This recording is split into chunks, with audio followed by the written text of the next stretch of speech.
Hello, listeners. This is your spoiler warning. We will be spoiling Earth Abides and any other book we have read this season.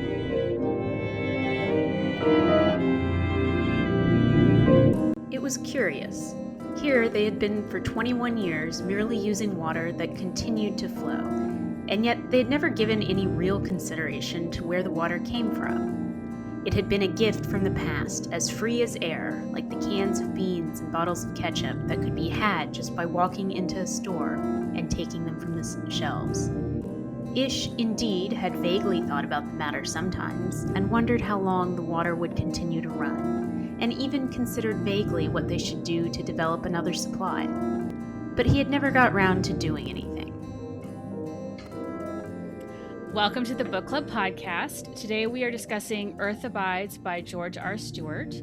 I'm Carly, and I was very frustrated with Ish's lack of action in this book, so maybe we'll talk a little bit about that, but that's my first thought about this. I'm Caroline, and I love this book because it takes the love for and respect for nature that we find in solarpunk generally, but to the next level.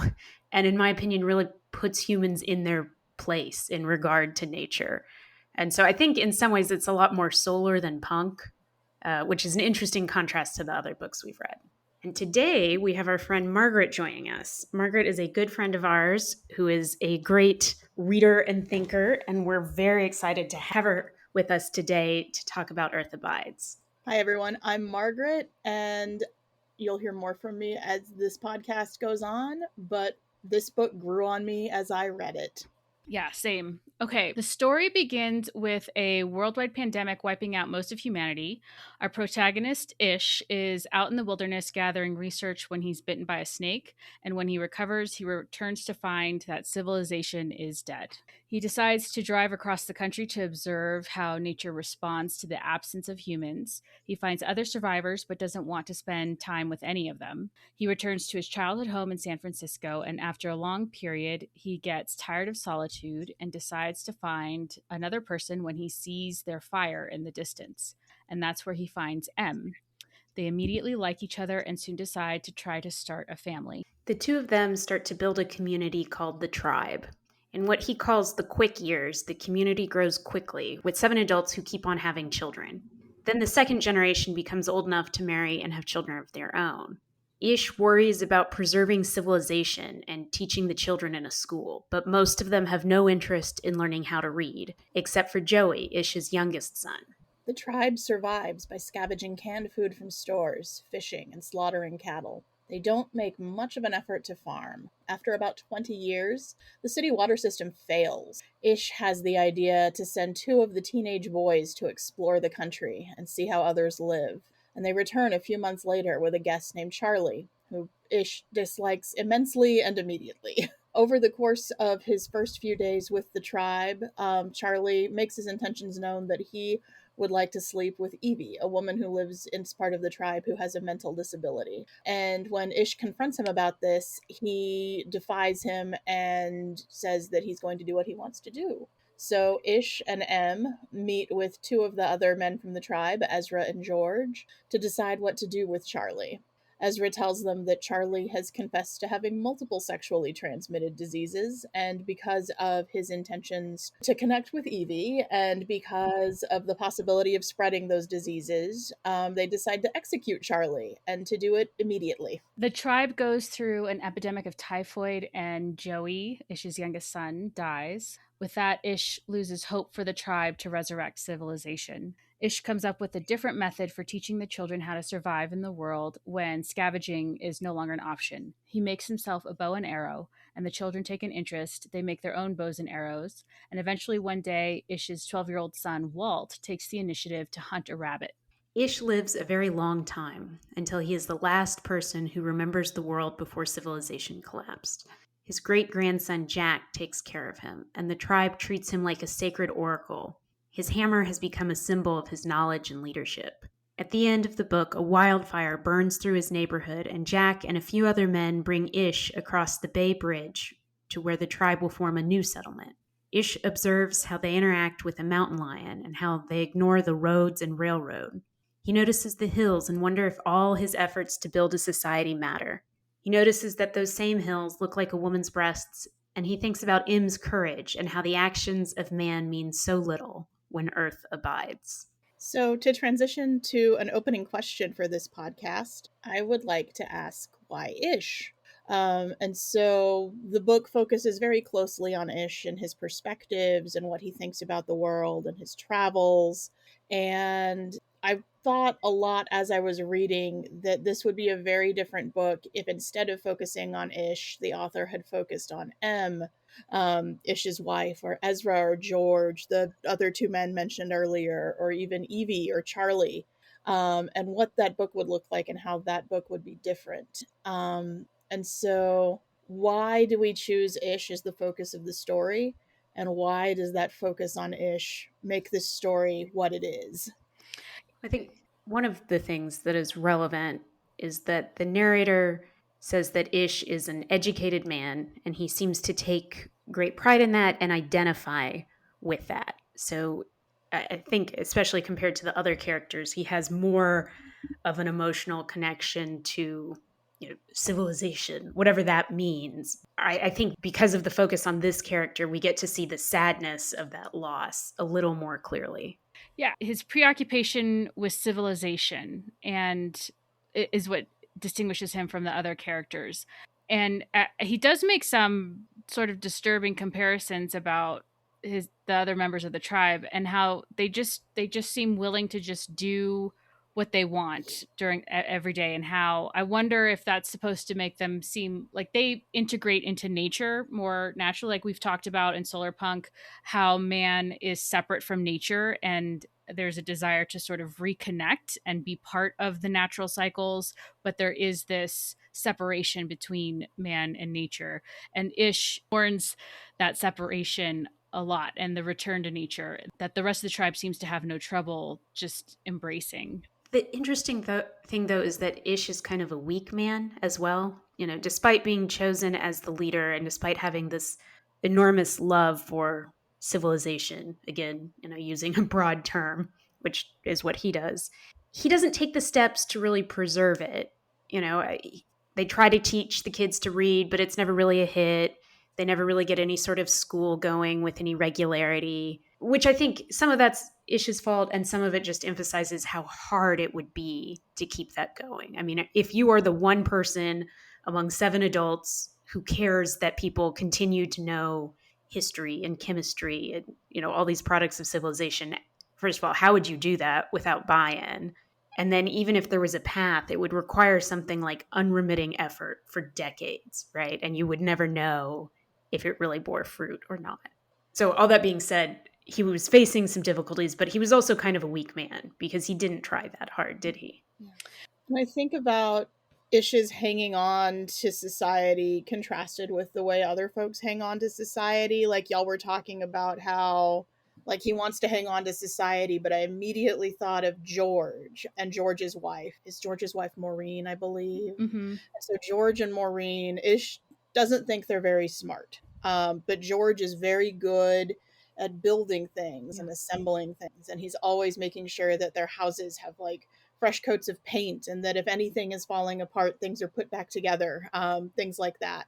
And so you have George, who's going through and making sure that the houses still look beautiful, and Maureen, who is going through and making sure that everything inside her house is well kept. And they don't purchase because there's no money, but they go out and they acquire all of these things that they would have had in a nice middle class house had society not fallen. And so they have like the perfect lampshades and the perfect record player, and none of the things actually work. They have them and they're hanging on to them because they have vested that these things are important and we want to have these things and have this importance in our house. And so everyone is hanging on to symbols, but they're doing it in different ways. And the symbols that Ish clings to most dearly, like school, like reading, like knowledge, may not be as shared by those other people. Or probably the better way to put it is that they think of, I don't know, they conceptualize knowledge in different ways. He talks about, at one point how Maureen goes off to clean the house rather than wanting to celebrate it a new year. And I'm just like,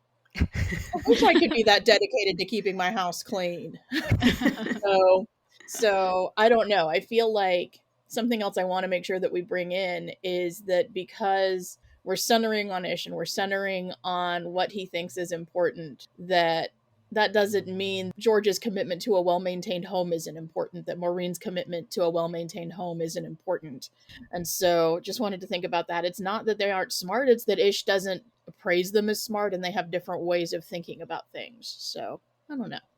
No, I definitely think that's fair, but I think Ish, I don't know how much he contributes. Like in a healthy society, you have people bring their strengths and to the group, and then that mitigates their weaknesses, and Ish's strength is to observe and study how things are in nature and respond. And I do really enjoy in the book the sort of interludes. I think it's supposed to be from an omniscient narrator, of like, here's what happens to the dogs, which is all very sad. Or like, we learn the reason the water failed. Ish never figures it, or I guess maybe they do figure it out, but we get this interlude explaining like this pipe was misaligned and then it led to a leak, and then that led, and the chain reaction that led to the water system to fail. And Ish has the ability to observe these things and make the connections on a higher level, or not just the ability, the interest in doing this, of like understanding how the infrastructure has worked and now is failing and what would need to be done to maintain it. But he doesn't really, this is my frustration with him, he doesn't take the action to make sure that the tribe is taken care of, right? Like, Mhm. and that's what I find super frustrating. And solar punk are the people we've seen in solar punk are so forward thinking and systems thinking, and in this book we get a different example, which is fascinating, but I found it extremely frustrating. Like, if you know these things, why don't you put your knowledge to use to make sure that your family and your tribe is provided for? Yeah, I think even specifically with the water example, he really prides himself that he has the capacity for thought to think about and wonder about how this happened. And he, cites that as making him different from others, which it seems to. It seems like the others just accept that and make the adjustments they have to make without wondering why. But he wonders why and then doesn't do anything that would get him to how, to get him to anything useful. But he's very proud of that ability. Mm-hmm. And I do almost feel like, and granted, at some point Ish is injured and getting around is trouble for him. But at some point, you would have said, hey, George, let's take a walk and see what the water system looks like. Mm-hmm. And I bet you that George would have seen that pipe and been like, that is a leak. I would like to fix it. Yeah, right? Yeah, if you had put George in the right spot, he would have fixed it. Yeah. And the value Ish would have provided would have been thinking to put George in the right spot, but they didn't even do that. Yeah. There's, to me, a connection between this passivity on Ish's part and the relationship to the past, which is also very different from the other solar punk books. So here, civilization was great, right? There was no collapse that was caused by anything humans did. So there's none of that dynamic of having to second guess and reassess who we are as people and what we do. But then also, they just live off the past for decades, right? It was so bountiful and so well done, so abundant, that they just live off the past. And there seems to me to be a relationship between that and them and how passive they are really at their heart, but I can't quite connect it. There just is a store full of food and there just is water coming out of the tap. And I feel like to a certain extent, that is how I feel about life now. Like, I get my curbside order and I go, oh, bummer, they're out of sage this week. And then I just don't cook with sage, or I send my spouse to a different HEB to see if they have sage after work or something like that. And how am I any different from them other than the fact that there is a supply chain working to make sure that I have, I don't know, sage and lemons and milk and things like that. So, well, I think just knowing that there's a supply chain, yeah. I think all of us are aware of how much more fragile it is than maybe we thought 4 years ago. But there seems value just in that awareness, that you don't take it for granted. Well, yeah, I think I've talked a little bit about how solar punk feels very reflective of my own life, my recent life decisions of like where I live. Caroline, you had asked us before we recorded to think about that reaction to the loss of civilization.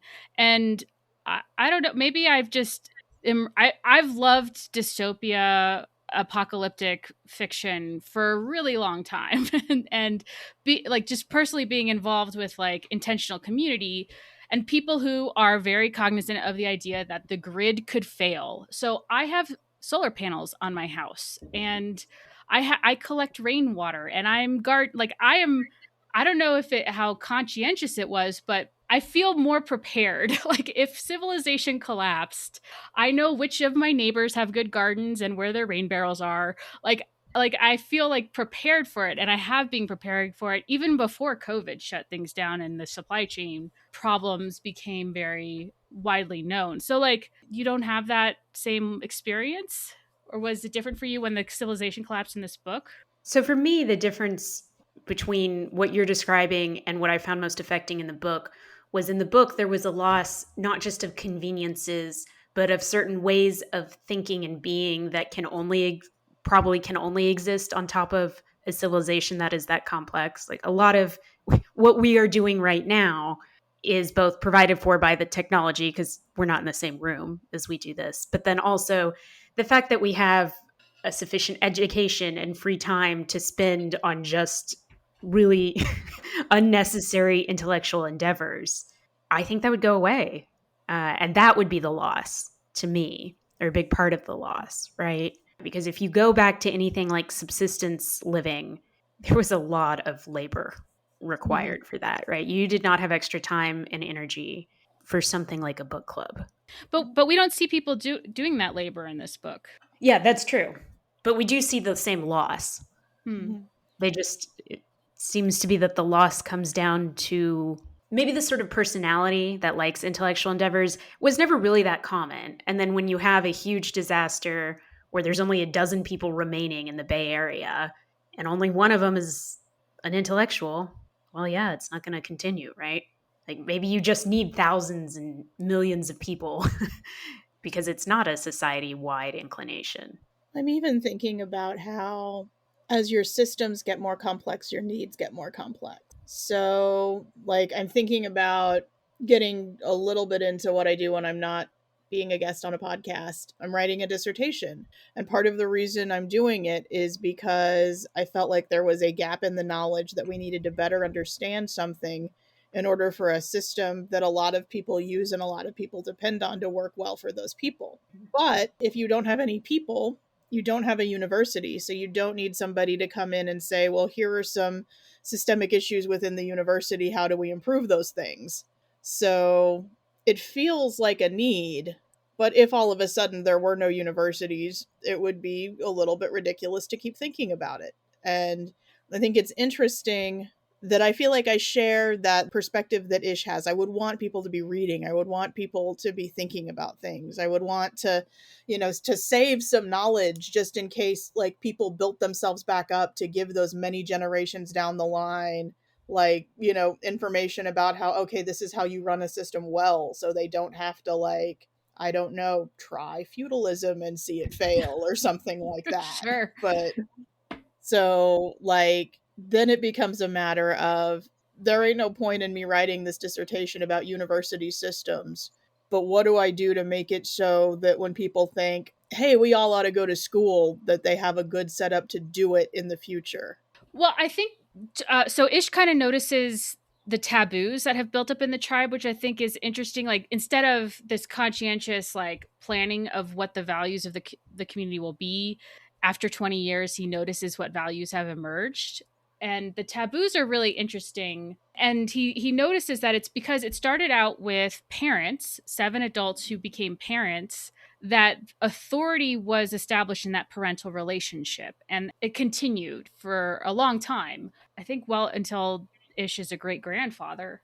And I thought that was an interesting like observation. And then the taboo of like marital fidelity. Like there's like in the other solar punk books, we saw a more open approach to sexual relationship, an openness that people would have sexual relationships and move on or have polyamorous relationships. And in this book, it's marital fidelity. And it was, I think it started with that intention of M and Ish that we're going to start a family and start populating the earth again. So having kids and having kids within committed relationship. I know the one about Evie is a taboo, that none of the that Evie is essentially not a partner, and that's kind of enforced with the young marriages. There's one other, it's the hammer. The kids have developed this mythology around the hammer and the library, and it's related to Ish. Like somehow he's been trying so hard to share knowledge, and what has happened is that the kids view the knowledge as this special resource that only Ish has access to, even though he's desperately trying to share it. Right. Gosh, it feels like, I don't know, it sounds like you're describing being the token nerdy kid in a rural community. Not that I know anything about that in my case. Oh no, me neither. No. Yeah.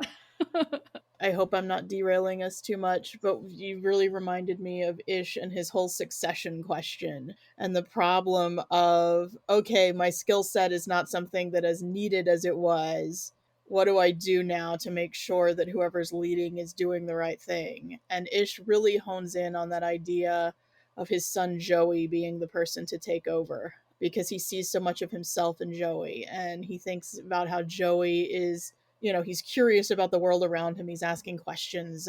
There's the example where they're trying to outfit a Jeep for two of his other sons to go on a tour and see what civilization is doing in other pockets around the country. And Joey comes up with the idea of all the tires are flat except the tires that are already on the backs of the other Jeeps at the Jeep depot.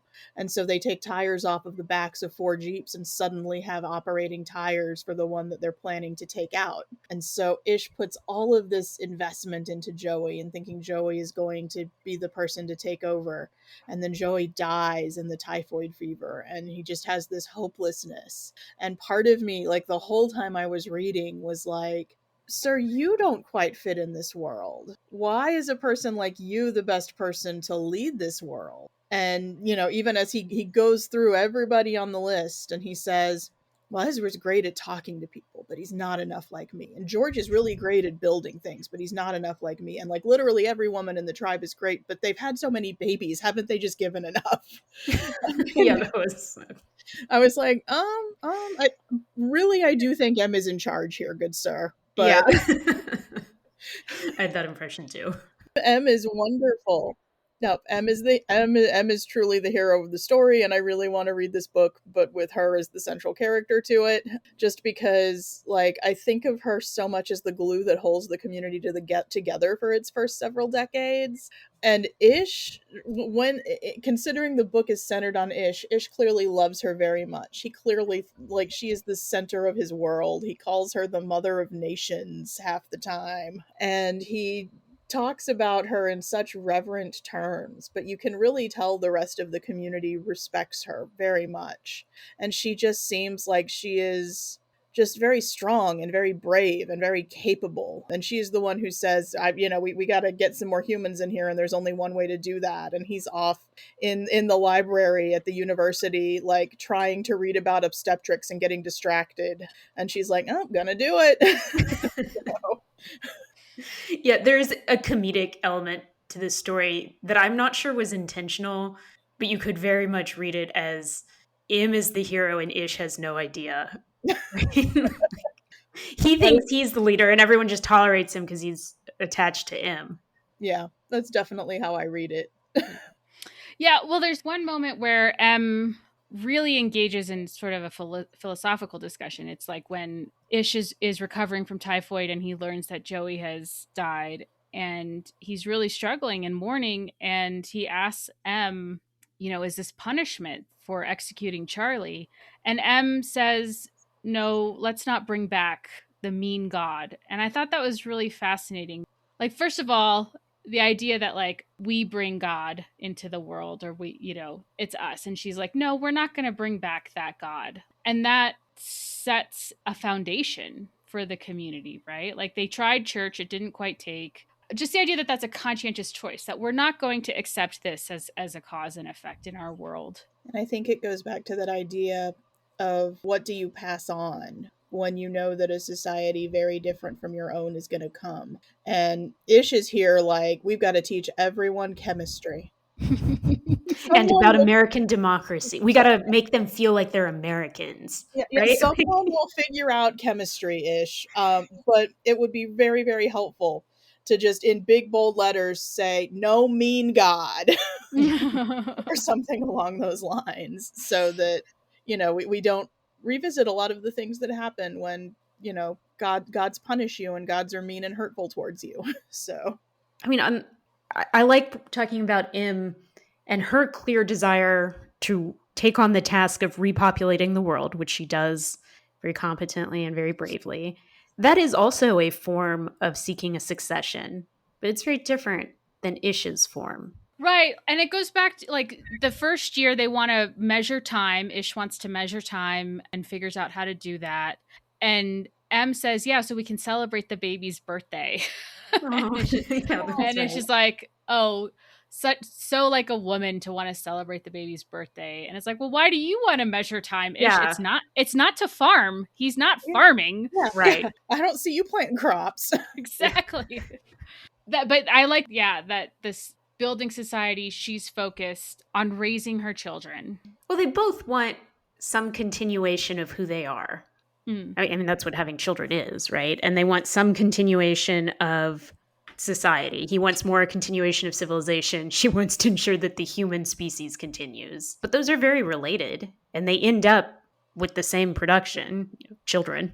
So thinking again about man and nature and where does that separation happen, and like can there be a separation? And it feels like the conclusion is that Ish's own human nature is something he cannot escape. Like his human nature is to be an intellectual, an observer, and when all of the infrastructure around that lifestyle collapse, he can't continue, which I think is really interesting. Like it's just a new, I haven't encountered that in any book before, because I think in the books I've read before, it's like Ish he would be a real leader. He would be like actually building. And I think it's fascinating that he doesn't. And I think it has something to do with the fact that he's the only one. That there's something about needing other people. His nature is as much of an impediment to rebuilding society as the nature of all the kids and the people who are like building a latrine and then they lose interest in the afternoon and go fishing instead. And like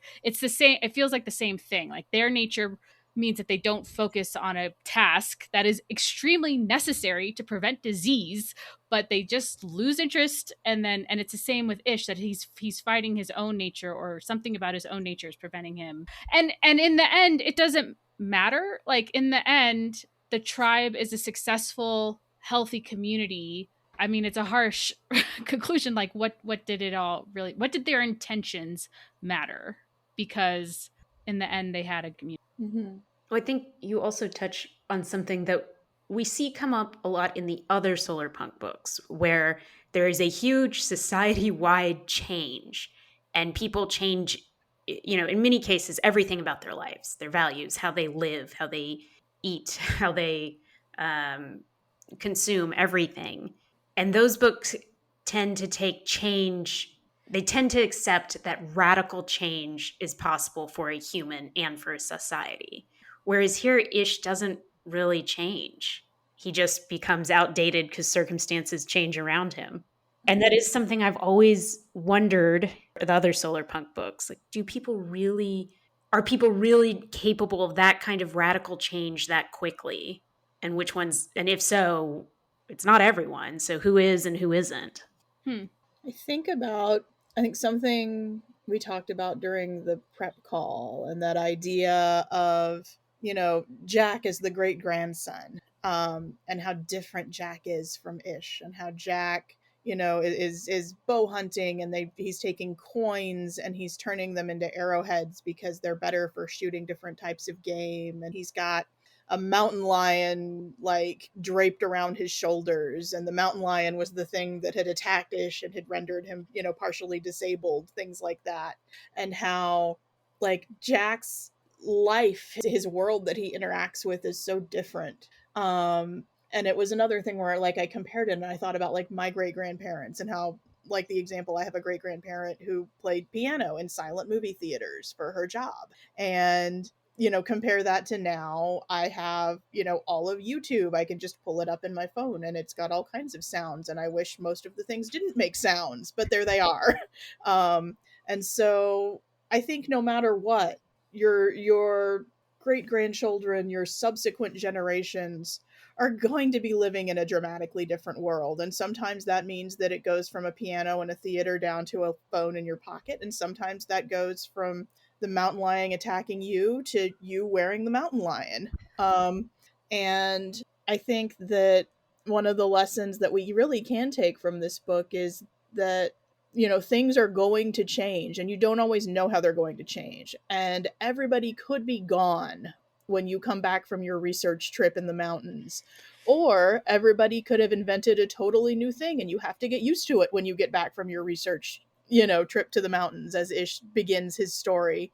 So I don't know, I'm really interested in that idea that no matter what, stuff is gonna change and people are going to need different tools from the tools that worked for you. And I don't think Ish ever quite figures that out. Mhm.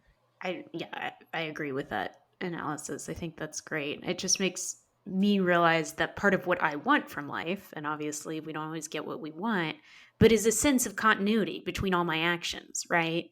And to get that, you can't really have serious world dislocating change like here, right? Like I like to imagine that the effort I took, when I was in college and really shy, to overcome that, like helps me now on a day-to-day basis. And the working on learning Spanish, which I never did quite successfully, but I think still the effort really helped me become more sensitive to language, which helps me in my job now, which is all about language. Like I want to see those threads of continuity.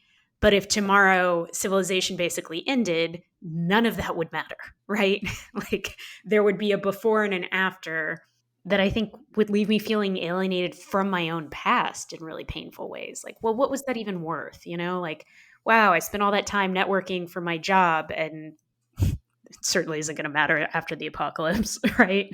But do you guys feel that drive for continuity between the parts of your life, past, present, and future? Yeah, in our last discussion in Seven Eves, we were talking about a big shift that feels like your past self dies. And Mm-hmm. I've definitely gone through a couple of those shifts. It feels like, and they were painful. And if someone comes to me and says, well, it all happened for a reason, or that experience is valuable I hate that. I reject that. Like, no, sometimes you waste your time and it sucks and you just have to move on and do the best you can now. So So you're much more dynamic than I am, is what I'm getting out of that.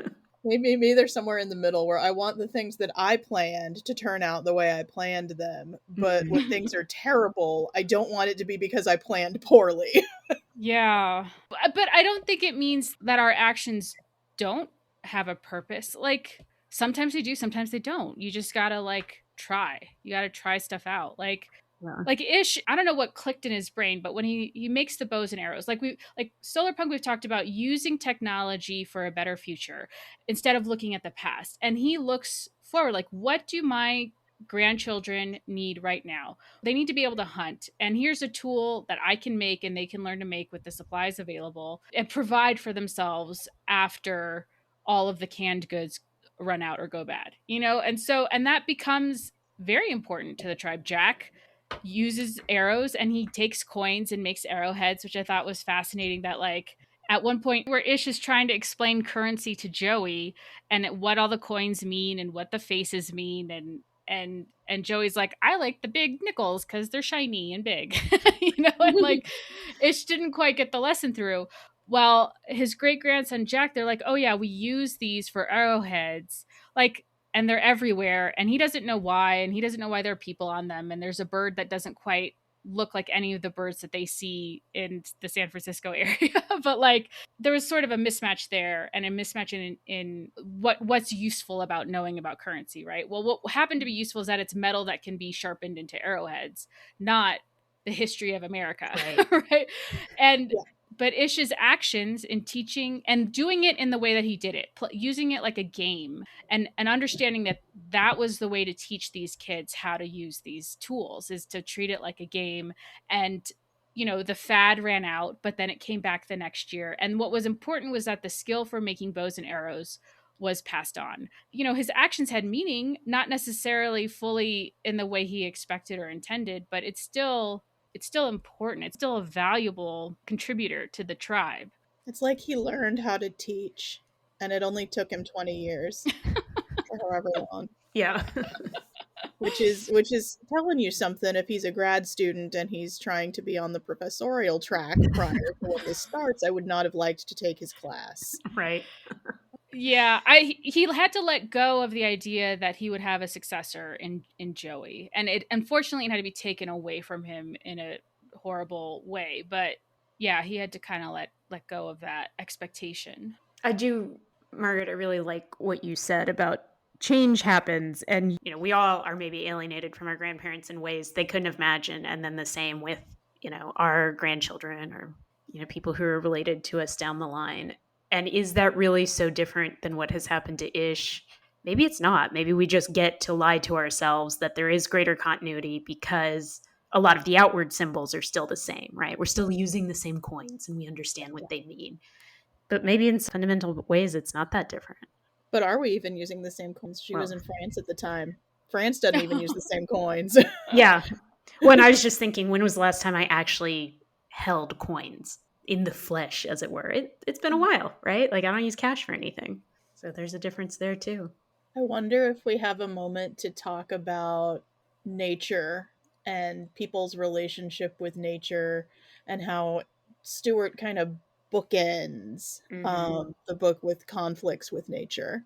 Yeah. So I was thinking about how the book opens with Ish out in the woods doing his research for his dissertation and getting bit by a rattlesnake. And thinking about how at the beginning of the book, he's going through and he's trying to do something. He is being an active participant, and the snake gets in his way and interrupts the hill he was trying to climb.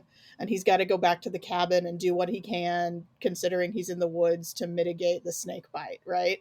And then at the end of the book, he's an old man. He's not able to walk for himself. The neighborhood is on fire, and his great-grandson and some other men from the community are carrying him away, carrying Ish and carrying Ish's hammer away from danger. And they're walking down this road and they see a mountain lion. And I know I was just talking about how the great-grandson is wearing the skin of a mountain lion for the final chapter of the book. But now is not the time. Everything is on fire. We are carrying our great-grandfather. It is not the time to fight this mountain lion.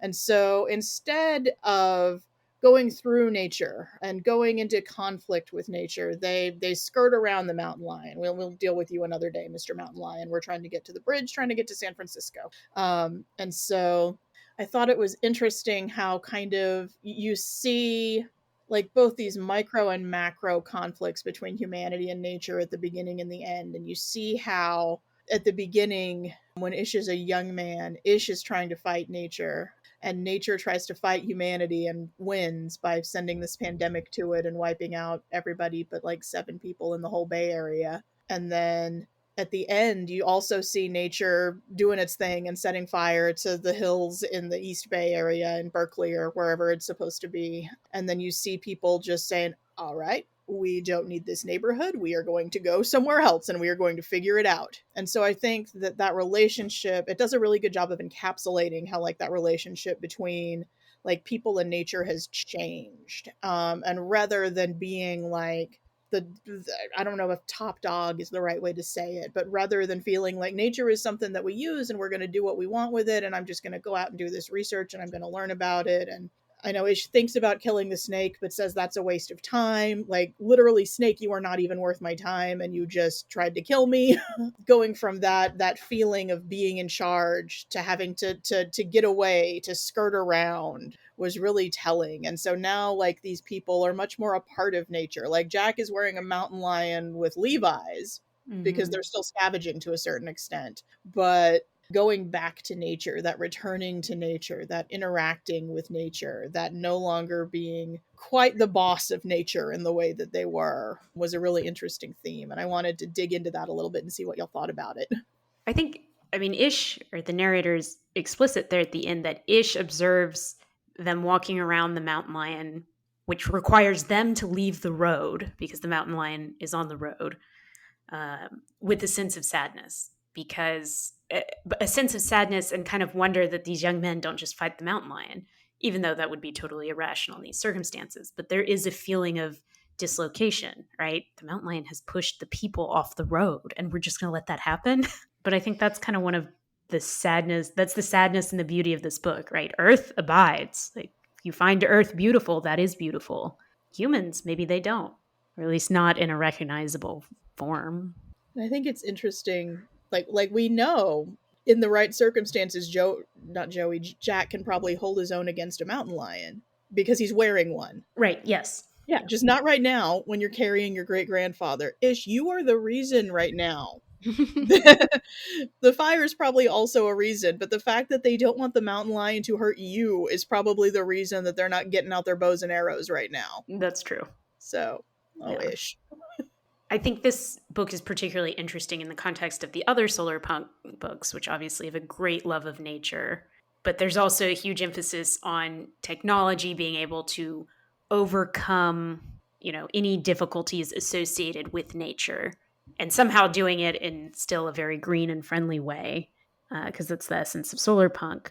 But in those other books, nature does not have the upper hand as much as it is beloved. I think that's a big difference. Well, yeah, in Psalm for the Wild Built, we talked about the story of reintroducing wolves to Yellowstone. And like the robot in that book talked about how fear is part of nature, and humans have built civilization and have sort of relegated fear to an option, right? Like I've been skydiving like because in my daily life I don't have to interact with poisonous animals or mountain lions that threaten my safety, right? Like I can go out for pleasure and seek out a fearful experience. Like, yeah, and that's what civilization allows. Is that what Ish was doing at the beginning? He was taking advantage of the leisure of going out into nature, and then he knows that he can come back and write books about it in a nice, safe, cozy library. But in the end, there's no retreat. Like you fight that mountain lion and you have to deal with the very real consequences of maybe being injured, maybe you have to carry the mountain lion with you. Like there's a lot. There are more burdensome consequences to that. Does that characterize, like, was there a difference between the beginning with the rattlesnake like and the ending with the mountain lion? Like I'm not sure I'm seeing a full characterization of each of those encounters and how they reflect each other. I think that the things that they're doing, or I say specifically they, I mean Ish, the things that Ish is doing kind of make those differences for me. Like in the beginning, I think Ish is a geographer, and so he is, out there in the field, and he is doing, his surveying work, and he is trying to better understand the world around him, and he is that being in charge is very central to what he is doing when the snake bites him. And it is very much like you have interrupted my interaction with nature, piece of nature. And I think and y'all can call me out on this if it doesn't quite fit, but I feel like Jack is just in nature. Mm-hmm. Yeah, that makes sense. We're gonna get away from this fire. We're not gonna get mauled by this cat. We're gonna get across the bridge, whatever a bridge is, and we're gonna get away from Berkeley burning down. Yeah, just reasonable circumstance specific decisions without any sort of additional need to feel like you got to conquer nature, right? Yeah. Right, like Jack he says he's happy, and he defines happiness as things are as they are and I am part of them. And that sort of baffles Ish, but I love it. Yeah. Yeah. And that's in response to Ish's question, are you happy? Mm-hmm. And he's baffled by the question at all, right? Which that's a pretty successful society if someone's just even baffled by that question, right? Mm-hmm. Yeah. Maybe. I don't know. I also wonder how, like, Ish's realization, like, hits as he's going on his cross-country trip at the beginning of the book. And so, like, he finds a car, and then he finds, like, a police motorcycle. and he loads the motorcycle onto the back of the car in case something happens to the car in the desert. And at some point, he comes to this realization, like, if something happens to this car, who am I going to talk to anyway? Mm-hmm. And just decides to jettison the motorcycle and keep driving, knowing that if he loses the car, he loses himself. And what, how much has been lost if there's really nothing out there, Yeah. And I kind of wonder how that fits in, because I feel like Ish clearly, like, he's learning and he's thinking about things, like, he's clearly thinking about things, but he does things as a result of thinking about things, at least at one point in the book. And I wonder, I don't know why, you talking about, like, Ish and his relationship to nature, it reminded me of that, because it's not that he's giving up at that point. It's that he's getting a little bit of that Jack spirit of, I am in this situation, I am in this ecosystem, I am in this place, I am in this time, and I'm just going to roll with that. And so he gets that a little bit. I don't know Yeah, that he fully embraces it, but it's there for that second when he throws the motorcycle off the back of the station wagon and goes. yeah, he like lets go. He says that as like letting go of fear or embracing fear. Something about like it's like he's embracing that he can't control the outcome of his trip. Like he can't, which I think is that's beautiful. I think that's a big part of solar punk too, is embracing being a part of things and not necessarily being on top like we've been talking about. Well, it's interesting though, because I think in solar punk, that recognition comes a lot within society. Because so many of the solar punk communities that have been described, everyone does their part and they're happy to do it, right? There are not necessarily dramatic heroes and villains, and it's a different view of society. You're like, we're all working together to achieve this goal. And here, there's a little bit more of that connection in relationship to nature. Should we talk a little bit about genre themes? Yes. What I mean this is very different from the other books we've read. So was there a big one that stood out to you as a genre theme? Well, I mean, this conversation has made me think that the relationship to the past and how well or quickly people can change or not is actually a really crucial theme for all solar punk. And this book talks about what happens when people maybe aren't flexible enough to make the big changes. Yeah, I mean he does when he does his first cross country trip, he notices like people have a different reaction to him because they have the experience of watching people around them get sick and die and he didn't because he was secluded. And there is a difference there. And so I wonder how much that like horrible experience either accelerates the change or maybe like makes people stagnate, you know. Mm-hmm. M is amazing because she's ready to move forward. She lost a husband and two children, and she's ready to have a new husband and have more children. And they lose more than just Joey in those years too. I think they lose another child, Yeah. but they that resiliency to continue and not let grief stop you, like that's pretty astounding. And I think if there was a big societal change, like we would all be grieving something, even if we don't lose our loved ones in death. We're yeah, I mean you've been talking about that too, Carolyn, already, at the grief. I do think that's an interesting point, though, because grief can be a catalyst for change, right? And so can trauma, actually, but it can also push you into not being flexible enough. I think here, though, maybe because Ish did not have as terrible an experience, there's not a hard line for him between the past and the present. Maybe there needed to be. Maybe if he had experiences that drew that line a little more starkly, maybe he would have changed. Maybe he would have been a different person, more suited to this world. My favorite trope was the people standing out and enjoying the sunlight and the fresh air. I didn't find that moment in this book. Did I miss it, or was it not present? Yeah, it wasn't. First one without it. Interesting. Not even like the new year marking where they gather together and they note, what year it is by chiseling a number into the rock, and then they say this is the year that Joey read, or the year of the mountain lions, or whatever it is, because they may not be necessarily in the sunlight. And that's interesting because they do it at the winter solstice, more or less, and so there's not sunlight, but they definitely do gather.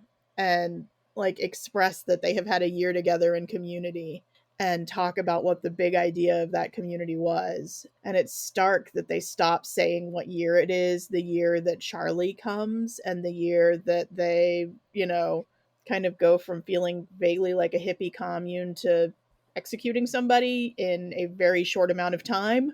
Mm-hmm. And so I wonder how that idea of the gathering to mark the years fits in. And I wonder if the fact that they do it at the time of year when there is the least sun kind of stands in opposition to the rest of this genre. Yeah. Despite it being a book named Earth Abides, there are not moments where the narrator appreciates the beauty of nature. Some of the descriptions of nature I found to be beautiful, but certainly Ish is not particularly appreciating it. And that is different. Which is No, really interesting as somebody who studies Earth. Yeah. but until the end, he's looking at the the mountains that look like a woman's breasts. Oh, yes, that's true. At the very end. What do these mountains really look like? Like, you think about like the Teton Range in Wyoming, and I'm just like, you've been in the woods for a while, so. Right. I mean, you're in hill country. You don't see those hills? I have never seen those hills.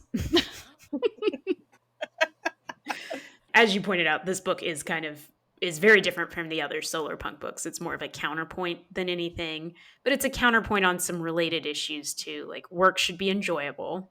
Here the problem is the tribe is only willing to do what's enjoyable, right? And they are not very, what Ish would call, disciplined. Yeah. I mean, they get it done though. Like, the water goes out, but it's a problem for a day until they figure out, oh, we'll just go get water from our well. Like, they eventually dig the latrines and the wells. So I don't know how big of a problem that is. Like, it seems like a big problem at first, but they get it done when it's absolutely necessary. That's a way to live. I'm not comfortable with that, but it's a way to live. It feels like there's a spectrum. The pre-collapse idea about work is that work is all important, and the harder you work, and in some ways the more miserable it is, the better. And then solar punk kind of reacts against that and says, well, what if work was enjoyable? And then this book says, what if we didn't work? Like, what if we just said no? Like, what would that mean? Like the idea that different work is enjoyable for different people. Like, George loves to fix things. Mm-hmm. And I think that George genuinely enjoys making sure that, like, the paint trim on the houses is really lovely, things like that. Ish probably genuinely loves doing academic research. That is enjoyable work for him. And so I think that one of the things that the book points out, at least for me at the point in my life where I am, is that you've got to have a balance of people who enjoy doing different kinds of work. I don't think anybody's going to be happy digging the latrine, so we got to get together and get that done. But you definitely do, like, we definitely need a Maureen in my house, for instance, because, like, nobody in my house derives immense enjoyment from making the kitchen look gorgeous, for instance, and so it rarely looks suitable. And so, but I've got family members where I go to their house and I'm just like, how did you do this? And they love having people over and keeping a beautiful home, and they have different strengths from me. And so to have a good society, you've got to have people with all those strengths. And I think, I don't know, like, I kept wanting to push Ish to look to see, like, all of the things that all of these people are contributing. And he recognizes it and he keeps discounting it, like in the part I was talking about earlier, where he's like, Ezra is so good at talking to people. Mm-hmm. But is that really leadership? I know, right? And Im is so good at inspiring people, but is that really leadership? Leadership is being me, and I am leader. Yes. Well, when they first find George, is like, oh, he's a carpenter. It'd be better to have a mechanic. And I was like, what are you talking about? It's great to have a carpenter. He has this thought that, like, oh, it'd be better to have a mechanic. And then later on, when he's like sort of musing and, as an old man and losing time and all that, he has the thought that we were really lucky that the people who survived and who became part of the tribe, it was those people. So, like, his mind changes on that. He's able to, like, think about, actually, it was lucky we had the people we had. And even though in the moment he was wishing for different kinds of people, I'm glad that Ish had that kind of growth. That's true. But it was out of his control. Again, I keep thinking that this book is about, well, it is Earth abides despite what humans do, and it's like all of this is out of human control. We ready for final thoughts? I'm going to keep thinking about continuity with the future, and do we really even have that anyway, regardless of whether or not there is a cataclysmic division between past and future? I don't know. Maybe there's not. Maybe that's sort of a self-sustaining lie. I got to think about that. And then another thing that I want to think about going forward with thinking about solar punk is the relationship to nature, and sort of the question of, well, if we love nature so much, why not just embrace that it will abide whether or not we're here? It might take a different form, but it'll be here. And why is that not enough? So those are my thoughts that I'll keep turning over after this. Margaret, do you want to go ahead? I'm thinking about a couple of different things. I'm thinking about that idea of people trying very hard to be out of nature versus being in nature and being part of nature. Like Ish telling, essentially thinking about, hey, snake, you're interrupting my interactions with nature, when the snake is part of nature. And really, Ish is part of nature too. And they're all in that together, and thinking about being more connected to things that, at least at this time of year in Texas, I would prefer not to be connected to, because it's very hot outside and I do not like it. So I'm thinking about that. And I'm also thinking, I guess I'm thinking in general about ecosystems. I'm thinking about that natural ecosystem and how we're part of that natural ecosystem, but I'm also thinking about people ecosystems and how we're part of people ecosystems, where you've got to have people who are good at different things, and people who bring different ways of knowing things to the table, and people who think about problems in different ways to really survive as a community. And so those are two things I'm thinking about. So maybe at the end of the day, I'm thinking about ecosystems. Well, I'm going to try and think more about what would I miss if civilization disappeared, because I don't know, maybe I have fooled myself into thinking I've read enough apocalyptic books that I'd be ready. But maybe I won't be. Maybe I wouldn't be. And what do I need, or what have I surrounded myself with that I'm dependent on civilization for? So I'm gonna think about that. Listeners, what did you think of Earth Abides? Have you read any books by George Stewart? What do you think about solar punk? And specifically about whether the past will have continuity with the future? Let us know by recording a voice memo and emailing openingquestion@gmail.com. You can also comment on our Substack at bookclubpod.substack.com. We will read your responses and play your voice memos on our feedback episode at the end of the season. Our next book discussion will be about Walk Away by Cory Doctorow. Read with us. We'll release that episode next week, and you can get your copy by using the affiliate link in our show notes. The Book Club podcast is produced by me, Carly Jackson, and Caroline Gorman. Music and audio editing by Alex Marcus. Thank you to special guest Margaret Gary. Thanks for listening.